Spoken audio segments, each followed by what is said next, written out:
Hello friends, welcome back to English with Genuji. Today I am going to tell you the words related to warning. നമുക്ക് സുപരിചിതമായ ഒരു പദമാണ് warning. Warning has two meanings. Giving strong advice. ശക്തമായ താക്കീത് കൊടുക്കുക. Don't repeat it. You will be punished എന്ന അർത്ഥത്തിൽ കൊടുക്കുമ്പോൾ അങ്ങനെ താക്കീത് ചെയ്യുക എന്ന അർത്ഥത്തിൽ വാർണിംഗ് ഉപയോഗിക്കും. അതുപോലെ തന്നെ telling somebody or to tell somebody that there is some danger or there is a problem. മുന്നറിയിപ്പ് കൊടുക്കുക. നീ ഇങ്ങനെ മുന്നോട്ട് പോവുകയാണെങ്കിൽ അവിടെ അപകടമുണ്ട്, അവിടെ എന്തെങ്കിലും പ്രശ്നമുണ്ട് എന്ന് മുന്നറിയിപ്പ് കൊടുക്കുക എന്ന അർത്ഥത്തിലും വാർണിംഗ് ഉപയോഗിക്കും. അപ്പോൾ രണ്ടർത്ഥമാണ്, താക്കീത് ചെയ്യുക, മുന്നറിയിപ്പ് കൊടുക്കുക. രണ്ടും ഒരല്പം വ്യത്യാസത്തിലാണ് ഉപയോഗിക്കുക. സോ സ്കൂളിൽ പഠിച്ചവരും കോളേജിൽ പഠിച്ചവരും അല്ലെങ്കിൽ നമ്മുടെ നിത്യജീവിതത്തിൽ പലപ്പോഴും കേൾക്കുന്ന ഒരു പ്രയോഗമാണ്. This is the first and final warning. ഇത് ആദ്യത്തെയും അവസാനത്തെയുമായിട്ടുള്ള താക്കീതാണ് എന്നാണ് അതിൻ്റെ അർത്ഥം. അതുപോലെ വാൺ ചെയ്യാൻ ഏറ്റവും കൂടുതൽ ഉപയോഗിക്കുന്ന ഒരു പദമാണ് beware. Beware means be aware എന്നുള്ളത് ചുരുങ്ങിയതാണ്. രണ്ട് പദങ്ങൾ ചുരുങ്ങി ബിവെയർ ആയത്. Beware means be careful. പ്രത്യേകിച്ച് പണ്ട് മുതലേ നമ്മൾ കാണുന്ന പട്ടികളുള്ള വീടിന് മുമ്പിൽ അവിടെ ബോർഡ് തൂക്കിയിട്ടിട്ടുണ്ടാവും. Beware of dogs. കടിക്കുന്ന പട്ടിയുണ്ട്, സൂക്ഷിക്കണം എന്ന് ചിലപ്പോൾ മലയാളത്തിലും എഴുതി വെച്ചിട്ട്. അപ്പം beware means be aware, be careful. പട്ടികളുണ്ട്, സൂക്ഷിക്കണമെന്ന്. അതുപോലെ നമ്മൾ ചിലപ്പം പുല്ലൊക്കെ നിറഞ്ഞ പ്രദേശത്തൂടെ നടന്നു പോകുമ്പോൾ അവിടെ നനവും കൂടി ഉണ്ടെങ്കിൽ, മഴയൊക്കെ പെയ്തിട്ടുണ്ടെങ്കിൽ, അപ്പം നമ്മൾക്ക് പരിചയമുള്ളവർ പറഞ്ഞു തരും, ഇതൊക്കെ ഇവിടെ അട്ടകളുണ്ട്, സൂക്ഷിക്കണം കേട്ടോ. അപ്പം അട്ട എന്ന് പറഞ്ഞാൽ രണ്ട് തരത്തിലുള്ള അട്ടയുണ്ട്. വളരെ ചെറുതുണ്ട്, ഈ വെള്ളത്തിലൊക്കെ കാണുന്ന നീളത്തിൽ പച്ച നിറത്തിലുള്ള. രണ്ടും നമ്മുടെ ശരീരത്തിൽ കയറിയാൽ രക്തം ഊറ്റി കുടിക്കും, അതിൻ്റെ കടുത്ത വേദനയായിരിക്കും. പക്ഷെ കയറുമ്പോൾ നമ്മൾ അറിയില്ല. കുറേ നടക്കുമ്പോഴാണ് നമ്മുടെ കാലിൽ നിന്നൊക്കെ രക്തം ഇങ്ങനെ ഒഴുകുമ്പോഴാണ് നമ്മൾ അറിയാം അട്ട കടിച്ചിരുന്നു. അപ്പം നമ്മുടെ അടുത്ത ആൾക്കാർ അട്ടയുണ്ട്, സൂക്ഷിക്കണം. അതെങ്ങനെ ഇംഗ്ലീഷിൽ പറയാം? അട്ടയ്ക്ക് ഇംഗ്ലീഷിൽ ലീച്ച് എന്നാ പറയാം, LEECH. So beware of leeches. അട്ടകളുണ്ട്, സൂക്ഷിക്കണമെന്നാണ്. അതുപോലെ നമ്മൾ ട്രെക്കിങ്ങിനൊക്കെ പോകുമ്പോൾ, മലമ്പ്രദേശത്തൂടെയൊക്കെ പോകുമ്പോൾ, നടന്നു പോകുമ്പോൾ അവിടെ ടിക്സ്, അതായത് ഉണ്ണികളുണ്ടാവും. നമ്മുടെ ഈ പശുക്കളുടെയൊക്കെ ശരീരത്തിൽ അവരുടെ രക്തം ഊറ്റി കുടിക്കുന്ന ചെറിയ ജീവിയെ കണ്ടിട്ടുണ്ടാവും. അത് കാട്ടിലൂടെയൊക്കെ ആകുമ്പോൾ മാനിൻ്റെ ശരീരത്തിലുണ്ടാവും. മാനിൻ്റെ ശരീരത്തിൽ വളരെ ചെറുതായിരിക്കും, നമുക്ക് പെട്ടെന്ന് കാണാൻ പറ്റില്ല. പക്ഷേ ഇത് ശരീരത്തിൽ കയറിയാലും പെട്ടെന്ന് അറിയില്ല. പക്ഷെ ചിലപ്പോൾ ദിവസങ്ങളൊക്കെ കഴിഞ്ഞ് ചെവിയിൽ നിന്നൊക്കെ ചോര വരുമ്പോഴാണ് നമ്മളറിയാം. അപ്പോഴേക്ക് ഇവർ ചെവിൻ്റെ ഉള്ളിൽ പോയി അവിടെ ഒന്നല്ല ചിലപ്പം കൂട്ടായിട്ട് അവിടെ ജീവിക്കുന്നുണ്ടാവും. എന്നിട്ട് അവിടെ മാന്തി പറിച്ച് അതിൻ്റെ ഉള്ളിൽ നിന്ന് രക്തം ഇങ്ങനെ ഒലിക്കുന്നുണ്ടാവും. അസഖ്യമായ വേദനയായിരിക്കും, ഉറങ്ങാനൊന്നും പറ്റില്ല. അങ്ങനെ ഡോക്ടേഴ്സിൻ്റെ അടുത്ത് ചെന്ന് അവർ പ്രത്യേക ലോഷനൊക്കെ ഉപയോഗിച്ച് ഇവരുടെ പുറത്തേക്ക് എടുക്കുകയാണ് ചെയ്യുക. ഒരുപാട് ദിവസം എടുക്കുക മുറിവൊക്കെ ഒന്ന് ഉണങ്ങി വരാം. അപ്പം ആൾക്കാർ പറയും ഇവിടെ മാനുണ്ണിയുണ്ട്, സൂക്ഷിക്കണം എന്ന് പറയും. അപ്പം എങ്ങനെ ഇംഗ്ലീഷിൽ പറയുന്നത്? Beware of ticks. ഉണ്ണികൾക്ക് ടിക്ക്, TICK, ടിക്ക്. നമ്മൾ ടിക്ക് മാർക്ക് ഇടുക എന്ന് പറയുന്ന അതേ ടിക്ക് തന്നെയാണ് ഇവിടെ. ഇനിയും കുട്ടികളൊക്കെ പൂച്ചക്കുട്ടികളുടെ കൂടെയും പട്ടിക്കുട്ടികളുടെ കൂടെയൊക്കെ കളിക്കുമ്പോൾ നമ്മൾ പറയും, ഇതൊക്കെ അവരുടെ ശരീരത്തിൽ ചെള്ളുണ്ട്, സൂക്ഷിക്കണം എന്ന് പറയും. കാരണം ചെള്ള് എന്താണ്, പിടിച്ചാൽ കിട്ടൂല, തൊടുമ്പോഴേക്ക് തുള്ളി തുള്ളി പോവും. അതിന് ഇംഗ്ലീഷിൽ പറയുന്ന വാക്കാണ് FLEA, flea. So beware of fleas. ചെള്ളുണ്ട്, സൂക്ഷിക്കണമെന്നാണ്. അതുപോലെ അമ്പലപ്പറമ്പുകളിൽ അല്ലെങ്കിൽ ചില സമയത്ത് തിരക്കുള്ള സ്ഥലങ്ങളിലൊക്കെ ചെല്ലുമ്പോൾ, ഉത്സവപ്പറമ്പുകളിലും തിരക്കുള്ള സ്ഥലങ്ങളിലൊക്കെ ചെല്ലുമ്പോൾ അവിടെ കാണാം പോക്കറ്റടി സൂക്ഷിക്കുക എന്നുള്ള ബോർഡ്. അതിന്റെ തമാശ എന്താണെന്ന് വെച്ചാൽ, ഈ പോക്കറ്റടി സൂക്ഷിക്കുക എന്നുള്ള ബോർഡ് വെക്കുന്നതിന് പലപ്പോഴും പോക്കറ്റടിക്കാരാണെന്നാണ് പറയും. കാരണം അവർ ഈ ബോർഡും വെച്ചിട്ട് അപ്പുറത്ത് മാറി നിൽക്കുന്നുണ്ടാവും. സ്വാഭാവികമായിട്ടും നമ്മൾ നടന്നു പോകുമ്പോൾ പോക്കറ്റടി സൂക്ഷിക്കുക എന്ന് പറയുമ്പോൾ അറിയാതെ നമ്മുടെ കൈ, നമ്മുടെ പൈസ എവിടെയാണ് വെച്ചിരിക്കുന്നത്, പേഴ്സ് എവിടെയാണ് വെച്ചിരിക്കുന്നത്, അവിടത്തേക്ക് ചെല്ലും. അപ്പോൾ ഇവർക്ക് മനസ്സിലാവും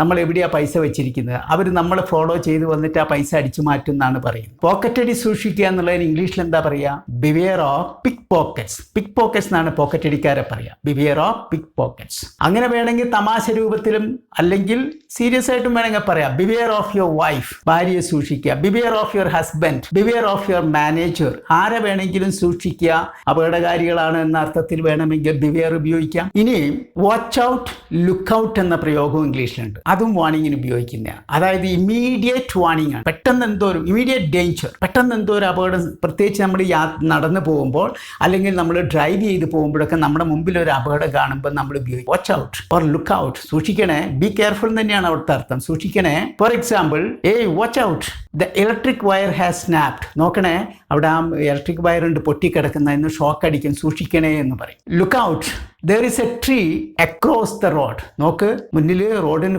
വിലങ്ങനെയുണ്ട്, ഒരു മരം വീണ് കിടക്കുന്നു. മഴക്കാലത്തൊക്കെ നമ്മൾ പറയുന്നതാണ്. Or watch out, A tiger is crossing the road. സൂക്ഷിക്കണേ, പ്രത്യേകിച്ച് വനംപ്രദേശത്തൂടെ ഒക്കെ പോകുമ്പോൾ നമ്മൾ പറയും ഇതാ ഒരു നരിയുണ്ട് റോഡ് ക്രോസ് ചെയ്ത് പോകും. ഇനി ചിലപ്പോൾ നമ്മൾ ടൗണിലൂടെ പോകുമ്പോൾ തന്നെ നമ്മൾ പറയും look out or watch out, somebody is crossing the zebra crossing. Zebra crossing ഇങ്ങനെ ആരോ ക്രോസ് ചെയ്ത് പോകുന്നുണ്ടെങ്കിൽ അവിടെയും നമ്മൾ ഇത് ഉപയോഗിക്കും. അപ്പോൾ ഇവിടെയൊക്കെ നമുക്ക് ലുക്ക് ഔട്ട്, വാച്ച് ഔട്ട് ഉപയോഗിക്കാം. ഇനി വാച്ച് യുവർ സെൽഫ് എന്നൊരു പ്രയോഗം ഇംഗ്ലീഷിലുണ്ട്. അതിന്റെ അർത്ഥം be responsible, be careful, be responsible. എന്തെങ്കിലും അപകടം പറ്റിയാൽ നീയാണ് അതിന് ഉത്തരം, അതുകൊണ്ട് സൂക്ഷിച്ചോളൂ എന്നാണ് അതിന്റെ അർത്ഥം. Watch your self. Watch your self. There are broken glasses on the floor. ചിലപ്പോൾ നമ്മളെ കയ്യിൽ നിന്ന് ഒരു ഗ്ലാസ് ഒക്കെ വീണുടഞ്ഞാൽ അവിടെ മുഴുവൻ അതിന്റെ ചില്ലുണ്ടാവും. നമ്മൾ സൂക്ഷിച്ചില്ലെങ്കിൽ കാലിന്റെ അടിയിലൊക്കെ തറഞ്ഞു കയറും. അപ്പം നമ്മൾ പറയുന്നതാണ് വാച്ച് യുവർ സെൽഫ്, സൂക്ഷിക്കണേ അവിടെ ബ്രോക്കൺ ഗ്ലാസസ് ഉണ്ട്. അതുപോലെ നമുക്ക് ഉപയോഗിക്കാവുന്ന മറ്റൊരിതാണ് കെയർഫുൾ ഓർ ബി കെയർഫുൾ. രണ്ടും ഒരേ അർത്ഥമാണ്. ചിലപ്പം ബി ചേർക്കാതെ വെറും കെയർഫുൾ പറയും, അല്ലെങ്കിൽ B care. So be careful,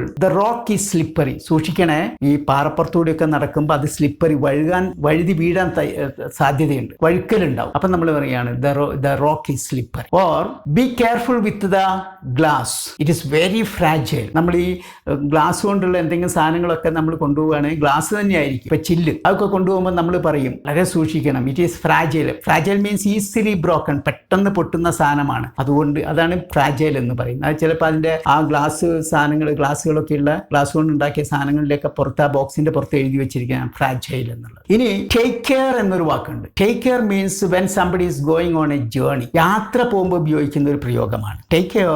അതിനും പല അർത്ഥമുണ്ട്. അതിലൊന്ന് ടേക്ക് കെയർ ഗുഡ് ബൈ എന്നാണ്. അപ്പൊ ദീർഘയാത്രയൊക്കെ പോകുന്നവർക്ക് നമ്മൾ കൊടുക്കുന്ന ഒരു ഇതാണ് ഗുഡ് ബൈ. അതിന് പകരം ടേക്ക് കെയർ ഉപയോഗിക്കാം. മറ്റൊന്ന്, നമ്മുടെ മക്കളൊക്കെ സ്കൂളിലേക്ക് പോകുമ്പോൾ അല്ലെങ്കിൽ ഭർത്താവോ ഭാര്യയോ മക്കളോ ആരെങ്കിലും വണ്ടിയൊക്കെ എടുത്ത് പുറത്തേക്കൊക്കെ പോകുമ്പോൾ നമ്മൾ പറയും ടേക്ക് കെയർ. അതിന്റെ അർത്ഥം ബി കെയർഫുൾ, സൂക്ഷിക്കണേ. Be safe, I will miss you. Long journey ഒക്കെ ആണെങ്കിൽ I will miss you.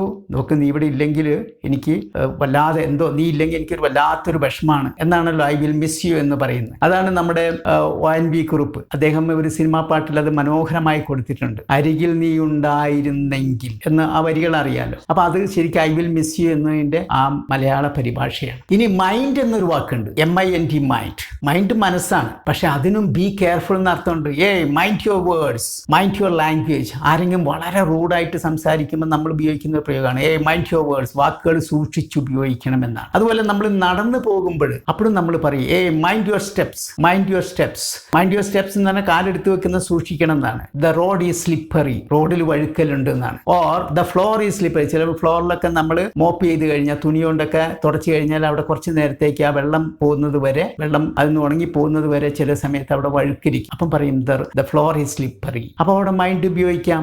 Then you see mind your head. നമ്മൾ നടന്നു പോകുമ്പം വീട്ടിൻ്റെ ഉള്ളിലോ പുറത്തെവിടെയാണെങ്കിലും if the door frame is very low, അപ്പം നമ്മൾ പറയും മൈൻഡ് യുവർ ഹെഡ്, തല സൂക്ഷിക്കണേ, തലമുട്ടാതെ സൂക്ഷിക്കണം എന്നാണ് ഉദ്ദേശിക്കുന്നത്. Door frame is very low. ഇവിടെയൊക്കെ മൈൻഡ് ഉപയോഗിക്കാം. അതുപോലെ ബെറ്റർ സേഫ് ദാൻ സോറി എന്നൊരു പ്രോവർബ് ഇംഗ്ലീഷിലുണ്ട്. ബെറ്റർ സേഫ് ദാൻ, അത് പഴയ ആൾക്കാർക്ക് അറിയാം. രണ്ടാം ക്ലാസ്സിലെ മലയാള പാഠപുസ്തകത്തിലുണ്ട് സൂക്ഷിച്ചാൽ ദുഃഖിക്കേണ്ട എന്നാണ്. ആ പ്രയോഗമാണ് ബെറ്റർ സേഫ് ദാൻ സോറി എന്നുള്ളത്. അപ്പം നമ്മൾ എന്തിലെങ്കിലും പണമൊക്കെ നിക്ഷേപിക്കാൻ പോകുമ്പോൾ നന്നായിട്ട് ആലോചിച്ച് ചെയ്യണം എന്നാണ്. So better safe than sorry. അതുപോലെ യു ഹാഡ് ബെറ്റർ എന്നൊരു പ്രയോഗമുണ്ട് ഇംഗ്ലീഷിൽ. യു ഹാഡ് ബെറ്റർ കേൾക്കുമ്പോൾ ഒരു പാസ്റ്റ് ടെൻസ് പോലെ തോന്നും, ഹാഡൊക്കെ ചേർന്ന് വന്ന്. അതിന്റെ അർത്ഥം യു ഹാഡ് ബെറ്റർ, അതായിരിക്കും നല്ലതെന്നുള്ള ഒരു മുന്നറിയിപ്പ് കൊടുക്കുകയാണ്. U had better see a doctor. ആ യു ഹാഡ് ബെറ്റർ വെച്ച് നമുക്ക് വേറെ കുറേ പ്രയോഗങ്ങളൊക്കെ ഉള്ളത് കൊണ്ട് നമുക്ക് പിന്നീട് ചെയ്യാമെങ്കിൽ ഇപ്പം ഇത്രയും മനസ്സിലാക്കാം. U had better see a doctor. ഒരു ഡോക്ടറെ കാണിക്കുന്നതാണ് നല്ലത്. അതല്ലാതെ നീ പനിയും വന്നിട്ട് പനിക്കുള്ള മരുന്നും കഴിച്ചിവിടെ ഇരുന്നാൽ ചിലപ്പോൾ ന്യൂമോണിയ ആയിട്ട് മാറും, പിന്നെ അപകടം പിടിച്ചതായിരിക്കും എന്നുള്ളൊരു മുന്നറിയിപ്പാണ്. You had better see a doctor. Or you had better not go there. നീ അവിടെ പോകാതിരിക്കുന്നതാണ് നല്ലത്. പോയാൽ ചിലപ്പോൾ അവിടെ അടിപിടിയൊക്കെ നടക്കും. നീ പോയതുപോലെയല്ല ചിലപ്പോൾ തിരിച്ചു വരിക, അപകടം പിടിച്ചതാണ്, അപ്പം അങ്ങോട്ട് പോകണ്ടെന്നാണ് പറയുന്നത്. You had better not go there. അപ്പൊ യു ഹാഡ് ബെറ്റർ, അത് പോകാതിരിക്കുന്നതാണ് നല്ലത് എന്ന് പറയുമ്പോൾ അതിലൊരു വാണിംഗ് ഉണ്ട്, നീ പോയാൽ നിനക്ക് അപകടം വരും. അതുപോലെ U had better see a doctor. ഡോക്ടറെ കാണിക്കുന്നതാണ് നല്ലത്, കണ്ടില്ലെങ്കിൽ അപകടമാണ് എന്നൊരു മുന്നറിയിപ്പ് കൂടും. അപ്പൊ ഈ അർത്ഥത്തിലൊക്കെ ഈ പ്രയോഗങ്ങളൊക്കെ നമുക്ക് വാണിങ്ങിന് ഉപയോഗിക്കും. So friends, I hope you have understood how to warn the people. Thank you very much for watching this video. Goodbye till we meet again.